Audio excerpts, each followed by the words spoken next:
7 टप्प्याने तुम्ही तुमच्या सातबाऱ्या उत्तरातून तुमच्या बहिणीचं नाव हटवू शकता. नंबर 1, कायदेशीर सल्ला.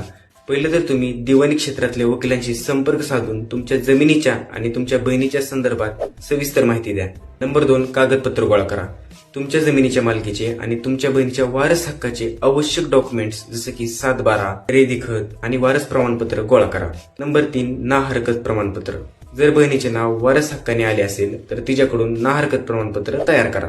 नंबर 4, अर्ज दाखल करणे. योग्य त्या महसूल कार्यालयात जसे की तहसील ऑफिसमध्ये नंबर 2 मध्ये सांगितलेले कागदपत्रे, नंबर 3 मध्ये सांगितलेले ना हरकत प्रमाणपत्र आणि बहिणीचे नाव सातबाऱ्यातून कमी करण्याचा अर्ज या तिन्ही गोष्टी तहसीलमध्ये सबमिट करा. नंबर 5, सुनावणी. त्यानंतर संबंधित अधिकारी तुमच्या अर्जावर सुनावणी करतील.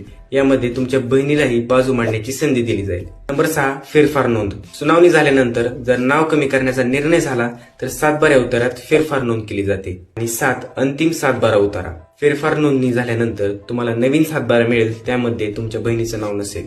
पण लक्षात ठेवा, या सगळ्या गोष्टीसाठी तुमच्या बहिणीची सहमती खूप महत्वाची राहते. त्यामुळे ही रील शेअर करा आणि सहमती आहे की नाही नक्की विचारा.